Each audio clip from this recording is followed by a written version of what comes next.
Pascal, Fabrice, bonjour. Bonjour. Merci d'être avec nous pour commenter rapidement l'actu sportive du week-end qui vient de se dérouler. On va commencer par le foot, on va commencer par la Ligue 1. Les trois équipes de tête, Monaco, PSG, Nice. Tout le monde a rempli son contrat ce week-end. Ça vous inspire quoi? Bah, t'as oublié Marseille, non? C'est pas... Non, j'ai oublié volontairement. Ouais. Ah d'accord, bah, c'est normal alors. Un pronostic, parce que c'est serré quand même en haut de la Ligue 1. Là, on a du mal à savoir qui va être champion. Est-ce que vous pensez que le PSG va pouvoir conserver son titre ou ça va être chaud? Bah, franchement, c'est vrai que Monaco lâche pas. Moi, j'ai regardé tous les matchs ce week-end et quelque part, je trouvais que Nantes avait fait un bon début. Ça allait peut-être être difficile pour Monaco et tout compte fait, bon, ils ont mis tout de suite le rouleau compresseur en place et ils ont réussi à tout de suite faire ce qu'il fallait pour se mettre à l'abri à la mi-temps. Paris, c'était un petit peu plus compliqué. Même s'ils avaient fait tourner un petit peu l'effectif, je pense que bon, ils ont peut-être aussi préparé le match de Barcelone, mais bon, ils ont fait le principal, ils ont pris les 3 points contre une équipe de Nancy qui a bien défendu. Mais c'est vrai que même Nice, ils l'ont même bien déclaré, les joueurs à la fin du match. Ils l'ont gagné par le plus petit score, mais ils ont été efficaces, solides. Et je pense que toutes les équipes se battent justement pour accrocher le titre. Et je pense qu'on va avoir une belle fin de saison par rapport à ces 3 équipes-là.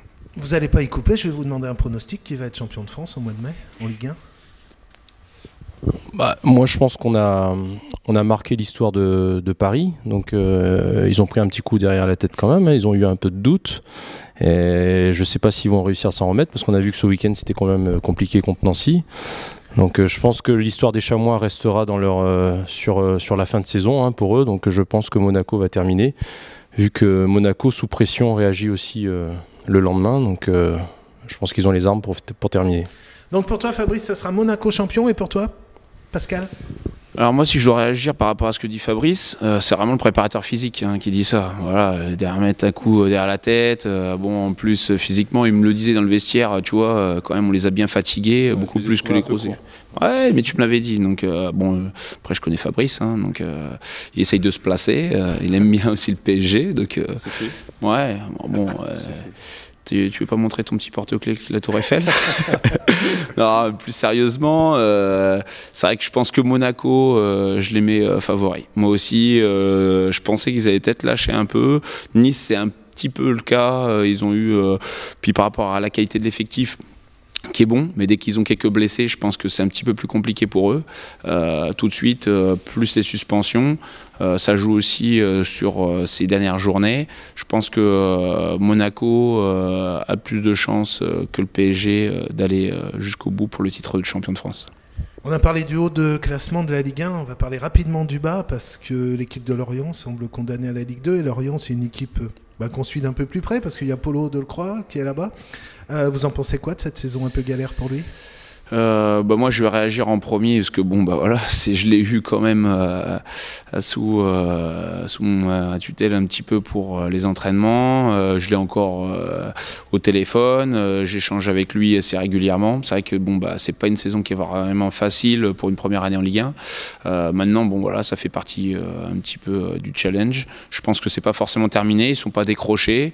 C'est vrai que le calendrier est pas forcément top pour eux pour pouvoir justement récupérer des points rapidement, parce qu'ils vont rejouer contre le PSG là, à domicile, mais bon, tout est envisageable. Après c'est vrai que ça manque un petit peu de caractère de réaction, pas plus tard que le match contre Marseille ce week-end. Je pensais qu'il y aurait peut-être un peu plus d'envie, un peu plus d'agressivité, et pour vouloir justement avoir cette volonté de se sauver. Je pense que ça va être compliqué quand même malgré tout.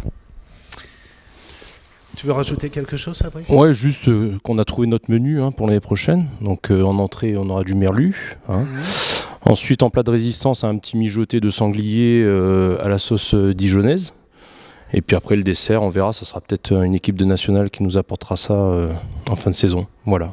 Donc Dijon et Lorient descendent en fin de saison, d'après toi, Fabrice? Alors, au jour d'aujourd'hui, après, bon, ça va se battre un peu. Je pense que même Lorient, s'il manque combien? 3 points par rapport au... Au premier, Ouais. mais l'avant-dernier, ouais, par rapport au Bastia. Donc ils ne sont pas décrochés non plus. Si on imagine 2 victoires d'affilée, ou voilà, ça peut créer un peu de suspense sur la fin. Bon, après, je pense que pour le 17e, voilà, ça peut se dessiner petit à petit. Bon, y a du challenge, c'est ça qui est bien. Et par rapport à Nancy, le pâté lorrain, t'aimes pas trop? Ouais. Bon, après, Je sais pas, c'est comme une Ouais. spécialité que le doc ramène régulièrement. ça peut le faire. Parce que vu ce que tu bouffes quand même. On verra. On essaiera de le. Bah, si on peut l'avoir, Après, pas de souci. on a fait une overdose. Ouais, non. Pour les fêtes de fin On compte sur le doc pour ça. d'année. On passe à la Ligue 2. La Allez, Ligue go. 2, alors Brest, le leader qui patine. Beaucoup de prétendants. 7, 8, 9, 10 équipes peut-être qui peuvent encore postuler. Jusqu'à 13 même, je Jusqu'à crois. 13, Ouais, parce que jusqu'à la 13e place. ouais, je crois. Ça vous inspire quoi, ce championnat de Ligue 2 qui est un peu dingue, quoi, comme les années précédentes, mais que ce soit en bas ou en haut, ça va être tendu jusqu'au bout. Brest, depuis qu'ils se mettent un petit peu au hockey sur glace, comme tu dis, c'est vrai que ça patine, c'est quand même assez fort. C'est pas facile, hein, parce qu'au hockey, ils n'ont pas autant de joueurs que sur le football, donc bien sûr, il y a des trous. Et du coup, ils n'arrivent pas forcément à combler justement tous les intervalles. Et du coup, ils perdent les matchs. Alors c'est vrai que c'est pas facile, mais je crois que justement, ils vont se remettre au polo, je crois, maintenant. Donc ils y vont un petit peu crescendo. Donc je pense que ils devraient quand même y arriver. Hein. Je pense que c'est quand même une équipe qui a un bel effectif. Ils ont plus de Niortais, donc ça. Oui, Ouais. Je pense que ça les aidera. espérons pour eux. C'est qui, Brian Joubert et On se rapproche, on est à quelques heures du match retour Barça-PSG. Un petit pronostic, le PSG va passer quand même, 4 buts d'avance. Fabrice? Moi, je pense que le PSG passera. Donc maintenant, ça peut être une folle soirée à vivre quand même s'il y a une remontada à ce moment-là. Donc, mais j'y crois. Un 2-1 ou un 3-1 pour Barça chez eux quand même. À la limite un 4-1. Bon, voilà. Confiant aussi, Pascal, pour ouais, ça? pas de souci. Je pense que il va y avoir une grosse pression dès le début du match, parce que il y a des moments forts sur lesquels tu peux compter pour essayer justement de remonter un score comme celui-là. Ça va être le premier quart d'heure. Et après, s'ils arrivent à tenir, je pense que normalement, ils ont fait quand même le plus dur au match aller, mais malgré tout, il faut qu'ils soient sérieux. Puisqu'on est sur le PSG, avant d'en finir avec le PSG, il y a quelques jours, vous avez vécu de près la soirée historique que beaucoup de Niortais ont vécu. Si je vous demande une image forte à chacun qui vous restera de cette soirée, est-ce qu'il y en a une qui vous vient tout de suite à l'esprit?